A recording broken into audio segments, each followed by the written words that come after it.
टुटविन फॅमिलीच्या नवीन ब्लॉगमध्ये तुमचं सगळ्यांचं स्वागत आहे. मग आज बऱ्याच दिवसांनी जवळपास महिन्यांनी ब्लॉग शूट करायला घेत आहे.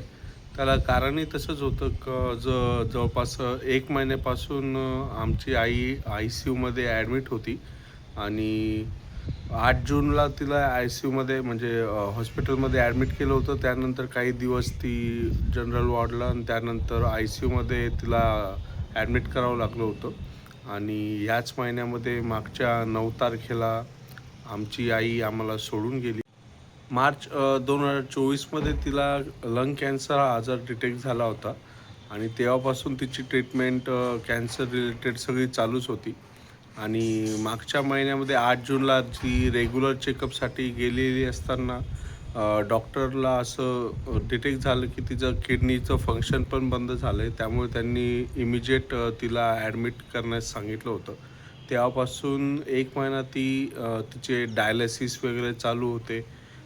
बाकी मेडिकेशन्स पण डॉक्टर सर्व ट्राय करत होते, पण त्याला नंतर जास्त रिस्पॉन्स झाला आणि शेवटचा 1 महिना तिचा खूप त्रासामध्ये गेला आणि 9 तारखेला तिचं दुःखद निधन झालं.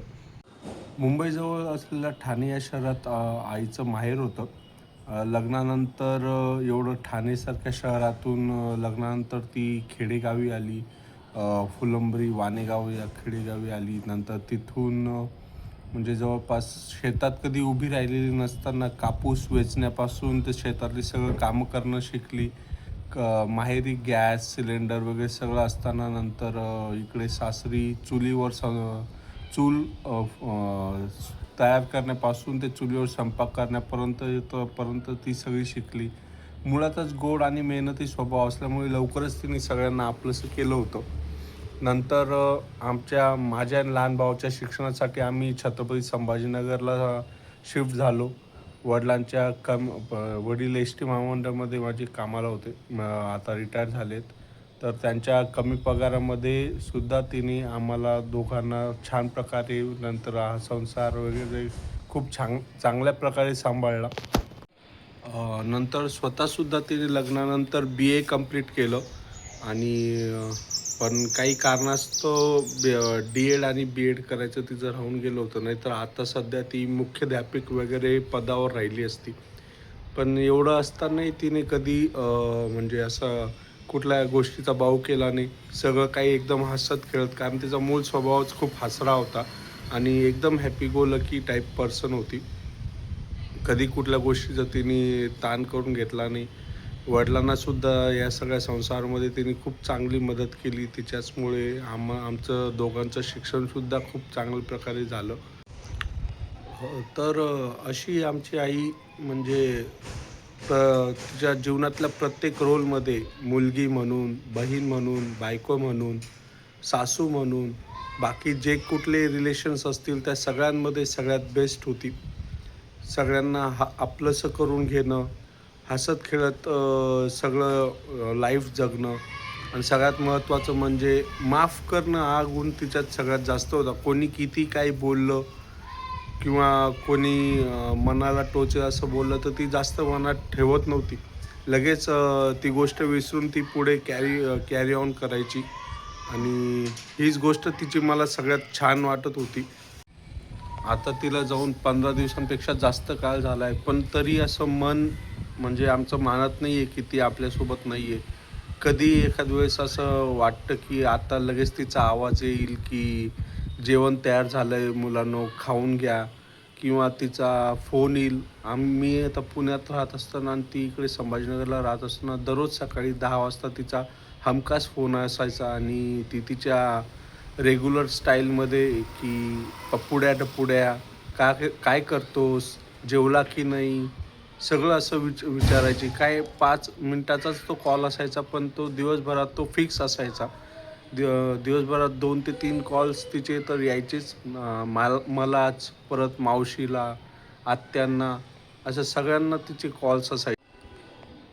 सुरुवातीपासूनच आई-वडिलांनी खूप हाल-अपेष्टा आणि कष्ट करून आत्तापर्यंतचे हे दिवस आणले आहेत. आमच्या दोघांचं, माझ्या भावाचं शिक्षण, त्यानंतर लग्न, घर बांधकाम, एवढं मोठं घर त्यांनी स्वतःच्या जीवावर आणि कष्टावर बांधलं. तर वाईट फक्त एवढ्याच गोष्टीचं वाटतं की एवढं सगळं कष्टानंतर जीवन जगल्यानंतर आता जेव्हा आनंदी आणि सुखाचे दिवस आले होते तर ते तिला जास्त भोगता आले नाहीत. तिची कुठली हौस-मौज जास्त आम्हाला करता आली नाही. कारण वयाच्या जस्ट 52व्या वर्षी तिला कॅन्सर डिटेक्ट झाला आणि 54व्या वर्षीच तिचं निधन झालं आहे.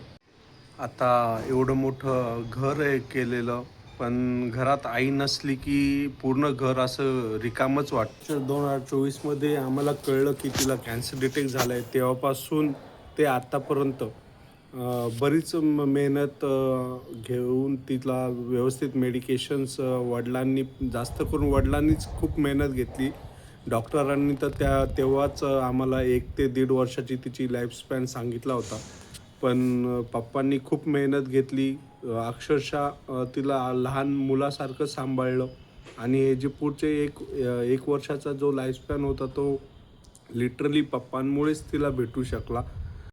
पण म्हणतात ना, की आपण शेवटी आपलं काम करू शकतो. बाकी त्याच्यापुढे देवाच्या करणीपुढे आपलं काही चालत नाही. आई जेव्हा गेली हे कळल्यानंतर मी, माझे वडील, भाऊ, नंतर आमचं पूर्ण कुटुंबच जवळपास खूप म्हणजे असं कोलमडल्याच गेलं होतं. पण 9 तारखेपासून ते तिच्या 13वापर्यंत सगळं काही जे संस्कार होते, जे सर्व काही कार्यक्रम होते, ते आम्हाला पार पाडताना नातलगांनी खूप जास्त सपोर्ट केला. माझ्या दोन्ही आत्या, मावश्या, काका, काकू, आते-भाऊ, चुलत भाऊ, जेवढे काही सगळे आमचा मित्रपरिवार, नातलग होते, त्यांनी आम्हाला खूप मेहनत म्हणजे खूप मदत केली. त्या सगळ्यांचे खूप खूप आभार. आणि काय म्हणता येणार आहे आता शेवटी आईची आठवण तर आम्हाला दिवसाच्या प्रत्येक सेकंदाला येत असते. पण जे आहे ते आपल्याला ॲक्सेप्ट करून पुढे कॅरी फॉरवर्ड व्हावंच लागतं. हीच खूप हार्डेस्ट पार्ट आहे हा लाईफचा. आई, यू ऑल्वेज बी मिस्ड. जिथे कुठे तू असशील, we love you a lot. Bye.